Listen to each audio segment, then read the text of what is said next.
तो स्वागत है आपका बैटल थ्रू द हेवेंस के एक और न्यू वीडियो के अंदर। तो पिछला ऑफिशियल एपिसोड में हमने देखा था हॉल ऑफ सोल के डेप्यूटी चीफ ज़ेवियन को जान से मारने का प्लान बना रहा था, वो भी हॉल ऑफ सोल के चीफ के साथ मिलकर। लेकिन दूसरी तरफ ज़ेवियन और मास्टर याओलाओ बार्निंग फ्लेम वैली और फ्लावर सेक्ट को अलायंस में शामिल कर लेता है और पिल टावर को भी अलायंस में शामिल करने के लिए वो दोनों पिल टावर चले जाते हैं। उसके बाद जुआन कांगजी मास्टर को एक बैड न्यूज और एक गुड न्यूज सुनाता है। बैड न्यूज ये है कि एल्डर काउंसिल के पास जो 10 वोट है, उन 10 के 10 वोट चाहिए होगा अलायंस ज्वाइन होने के लिए। खैर गुड न्यूज ये है कि एल्डर काउंसिल के अंदर वोट होने वाला है एक नया ग्रैंड एल्डर चुनने के लिए, और उस वोट में केवल उनको ही जीत घोषित किया जाएगा जो एक हाई टीयर की पील रिफाइन करेगा। और उस पील रिफाइन कंपटीशन में याओवियन भी पार्टिसिपेट कर सकता है क्योंकि वो पील गैदरिंग के चैंपियन रह चुका है। लेकिन याओशन इस बार पील कंपटीशन में तुम्हारे पुराना दुश्मन डीमन हाउ भी हिस्सा लेने वाला है, इसलिए उनसे जीत पाना सच में काफी ज्यादा मुश्किल है। लेकिन ज़ेवियन मास्टर को भरोसा देते हुए कहता है, मास्टर आप फिक्र मत करिएगा, मैं आपका नाम खराब होने नहीं दूंगा और ये पिल कंपटीशन जीत के दिखाऊंगा। और फिर कंपटीशन शुरू होने से पहले ही एपिसोड खत्म हो जाते हैं। अब आगे का एपिसोड बिल्कुल वहीं से शुरू होता है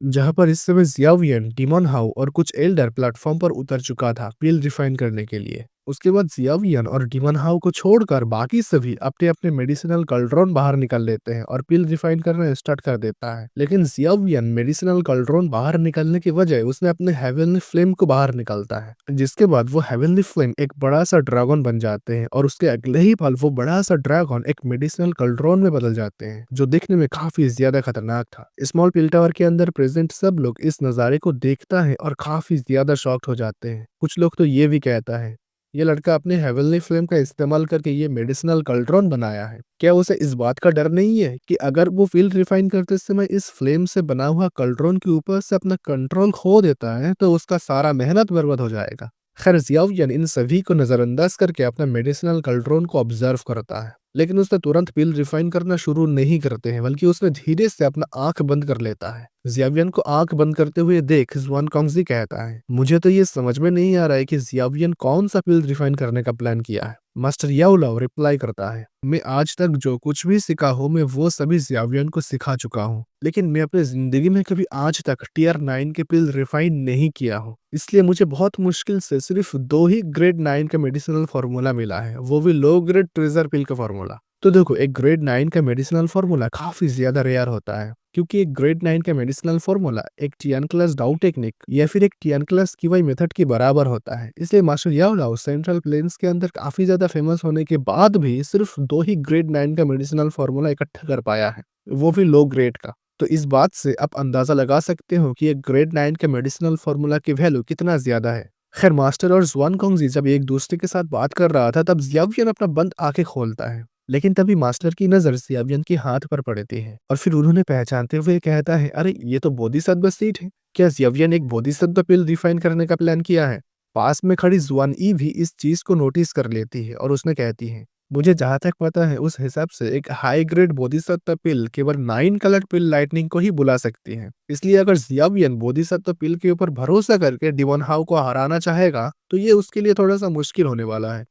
जुआन कांगजी और टियानलेजी भी ये नहीं समझ पा रहा था कि आखिर ज़ियावियन बोधिसत्व पिल डिफाइन करने का डिसाइड क्यों किया है, क्योंकि ज़ियावियन की कल्टीवेशन लेवल तो डोशिंग पर है और उसके साथ ही साथ उसका स्पिरिचुअल पावर भी सोल स्टेट से हेवनली स्टेट पर पहुंच चुका है। इसलिए ज़ियावियन एक टीयर 9 की पिल रिफाइन करने में क्वालिफाइड है। लेकिन ज़ियावियन तो इस समय एक 9 कलर्ड पिल लाइटनिंग वाला पिल रिफाइन कर रहा है। यही वजह है कि पिल टावर के 3 हेड्स थोड़ा सा हैरान परेशान था। मास्टर याओलाओ इन तीनों को समझाते हुए कहता है, तुम लोग फिक्र मत करो, ज़ियावियन के पास कोई ना कोई प्लान जरूर है, इसलिए उसने बोधिसत्व पिल डिफाइन करने का डिसाइड किया है। खैर उसके बाद ज़ियावियन हंसते हुए मास्टर को देखता है, जैसे उसने आंखों के इशारों से ये कह रहा था कि मास्टर अब फिक्र मत करिए, आपका ये डिसाइपल आपको निराश नहीं करेगा। अच्छा, दूसरी तरफ यहाँ पर मौजूद ऑडियंस ज़ियावियन को अंडर एस्टिमेट कर रहा था, और करे भी क्यों ना, क्योंकि उसका जो ओपोनेंट है डिमन हाउ वो कोई साधारण अल्केमिस्ट नहीं था। वो उन सभी अल्केमिस्ट के बराबर था जिन्होंने 100 सालों से पिल रिफाइन कर रहा था। लेकिन इन लोगों को ये नहीं पता है कि ज़ियावियन बोधिसत्व पेड़ के नीचे 100 रेइनकार्नेशन को फेस किया है और इससे उसका काफी ज्यादा फायदा भी हुआ है। क्योंकि इस रीइंकार्नेशन के अंदर पिल रिफाइनिंग का एक्सपीरियंस भी शामिल था। खैर उसके बाद सियावियन अपने स्टोरेज रिंग से लगभग 1000 के आसपास मेडिसिनल इंग्रेडिएंट्स बाहर निकालता है, जिसे देखकर यहाँ पर मौजूद सभी अल्केमिस्ट भी एक पल के लिए हैरान हो गया था। लेकिन जियावियन इन लोगों को इग्नोर करते हैं और उन सभी मेडिसिनल इंग्रेडिएंट्स को एक के बाद एक उस मेडिसिनल कल्ट्रोन के अंदर डालते जाता है, और थोड़ी देर बाद उस फ्लेम से बना हुआ कल्ट्रोन से एक खतरनाक एनर्जी का ब्लास्ट होता है, और ये ब्लास्ट इतना ज्यादा खतरनाक था कि उसके आसपास के स्पेस में क्रैक्स पड़ जाते हैं। खैर उसके बाद ज़ुआन कॉन्गजी मास्टर से कहता है, यार याओचन, तुम्हें नहीं लगता बोधिसत्व पिल डिफाइन करने के लिए जितने भी इंग्रेडिएंट्स की जरूरत है जियावियन उससे कई गुना ज्यादा इस्तेमाल किया है? इसका मतलब क्या ये हो सकता है कि जियावियन बोधिसत्व पिल डिफाइन नहीं कर रहा है, बल्कि उसने इसके बजाय दूसरा कोई पिल डिफाइन कर रहा है? मास्टर भी इस समय थोड़ा सा कंफ्यूज था, क्योंकि जियावियन की हरकतें मास्टर घंटा कुछ समझ नहीं पा रहा था। इसलिए उन्होंने ज़ुआन कॉन्गजी को रिप्लाई करते हुए कहता है, देखो, हम लोग इंतजार करके जियावियन क्या कर रहा है ये देखने के अलावा ना तो कुछ समझ पाएंगे और ना ही कुछ कर पाएंगे। खैर उसके बाद सबकी नजर डिमोन हाउ के ऊपर पड़ती है। हालांकि स्मॉल पिल टावर के अंदर ऐसे लोग बहुत है जो लोग डिमोन हाउ को पसंद नहीं करते थे, लेकिन फिर भी वो लोग अल्केमिस्ट होने के नाते डिमोन हाउ को अंडर एस्टिमेट नहीं किया था। ऐसा नहीं है कि वो लोग डिमोन हाउ से डरते थे, बल्कि बात कुछ ऐसा है कि स्मॉल पिल टावर के अंदर डिमोन हाउ से पिल रिफाइनमेंट पे कम्पीट कर सके ऐसे लोग काफी ज्यादा कम है।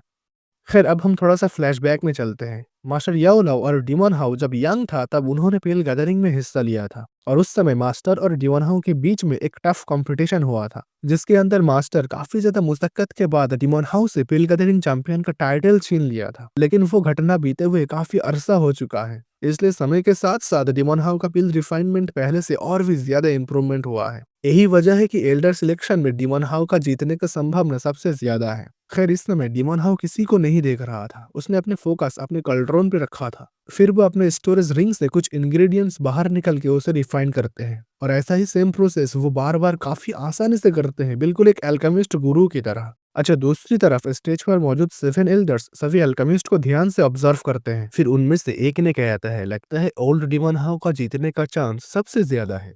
ये बात सुन के बाकी एल्डर भी हाँ में नोट करते हैं, लेकिन फास्ट एल्डर ना तो इनके बात पर ध्यान दिया था और ना ही कुछ रिप्लाई किया था, क्योंकि उसकी नजर जियावियन के ऊपर टिका हुआ था और वो काफी गहराइयों से उसको ऑब्जर्व कर रहा था। फिर वो मन ही मन कहता है, ये जवान लड़का मुझे कुछ ठीक नहीं लग रहा है, इसके अंदर जज्बा और हिम्मत कूट कूट के भरा है, और मुझे तो ये भी लगता है ये लड़का आखिरी में पूरा सिचुएशन को ही बदल के रख देगा। खैर एक हाई टीयर की पिल रिफाइन करने में 10 से 15 दिन लग जाते हैं। यही वजह है कि यहाँ पर मौजूद ऑडियंस इम्पेशंस नहीं हुआ था, बल्कि वो सभी तो पिल रिफाइन कंपटीशन को एंजॉय कर रहा था। उसके बाद इसी तरीके से 5 दिन गुजर जाते हैं। इन 5 दिनों में काफी सारे अल्केमिस्ट का कल्ट्रॉन ब्लास्ट हो गया था, और वो लोग जिस पिल को बना रहा था उसमें बार बार फेल हो रहा था। उन लोगों में जियावियन भी शामिल था। उसने इस फेलियर की कैटेगरी में अपने आप को नंबर 1 पे बनाए रखा था, क्योंकि उसने टोटल 3 बार फेल हुआ था। अगली बार उससे कोई गलती नहीं होता है, यह तक कि उसका रिफाइनिंग प्रोसेस पहले के मुकाबले और भी स्मूथ हो गया था।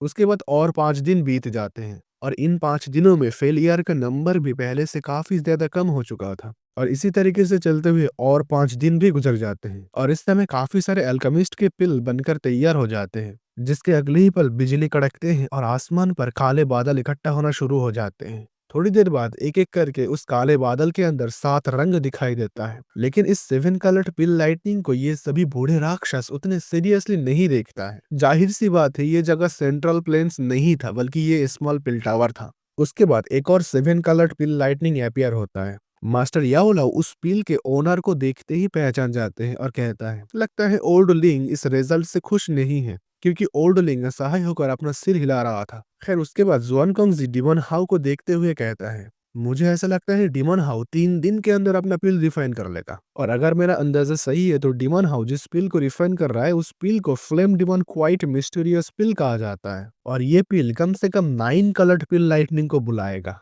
मास्टर याओलाओ रिप्लाई करते हैं, हाँ तुमने सही कहा, उस बुढ़े का पिल रिफाइनमेंट इन कुछ सालों में काफी ज्यादा बढ़ गया है। जुआन ई अपनी ओपिनियन शेयर करते हुए कहती है, जियावियन अगर डिमोन हाउ को हराना चाहेगा तो उसे भी एक टीयर 9 के पिल रिफाइन करना ही होगा, लेकिन चाहे वो कितना भी कोशिश कर ले, वो बोधिसत्व पिल को टीयर 9 पर पहुंचा ही नहीं पाएगा। मास्टर को ये बात बहुत अच्छी तरीके से पता था। यही वजह है कि मास्टर भी इस समय थोड़ा सा टेंशन में था, लेकिन फिर भी उन्होंने हिम्मत जुटाते हुए कहता है, जियावियन के पास खुद का कोई प्लान होगा, इसलिए एंड तक इंतजार करो और देखो क्या होता है। खैर उसके बाद इसी तरीके से 3 दिन गुजर जाते हैं, और इस समय प्लेटफॉर्म पर कुछ गिने चुने अल्केमिस्ट ही बचे थे। लेकिन सब लोग ये सोच रहा था कि आखिर जियावियन और डिमन हाउ इनमें से कौन सबसे ज्यादा हाई टियर के पिल रिफाइन करेगा। जब सभी ये सोच रहा था तभी आसमान पर काले बादल अपीयर होता है, और आज से पहले जितने भी काले बादल अपीयर हुआ है ये बादल उनमें सबसे ज्यादा पावरफुल है। फिर उस काले बादल में एक एक करके 9 रंग दिखाई देता है। स्मॉल पिल टावर के अंदर मौजूद लोग इस नज़ारे को देखता है और उनके मुंह से अपने आप ही कुछ वर्ड्स निकल जाते हैं। ये तो सच में एक 9 कलर्ड पिल लाइटनिंग है। फिर डीमन हाउ मास्टर को देखता है और हंसते हुए उनसे कहता है, याओ चैन, लगता है इस बार चैंपियन का टाइटल मुझे ही मिलेगा। लेकिन मास्टर कुछ आंसर करता उससे पहले दूसरी तरफ से जियावियन की आवाज आते हैं, जैसा आप सोच रहे हो ऐसा नहीं भी हो सकता। डिमन हाउ इस बात को सुनकर जियावियन को देखता है जो इस समय अपने बंद आंखें खोल लिया था। फिर उसके मुंह से स्माइल धीरे धीरे गायब हो जाते हैं। तो इस वीडियो को यहाँ पर खत्म करते हैं। अगर आपको आज का ये वीडियो पसंद आए है तो इस वीडियो को एक लाइक जरूर कर देना, और आप अगर इस चैनल पर नए हो तो इस चैनल को सब्सक्राइब करके रखना, ताकि इस चैनल पर आने वाले सारे वीडियो का नोटिफिकेशन आपको जल्द से जल्द मिल जाए। तो मैं मिलता हूँ आप लोगों के साथ एक नया वीडियो लेकर।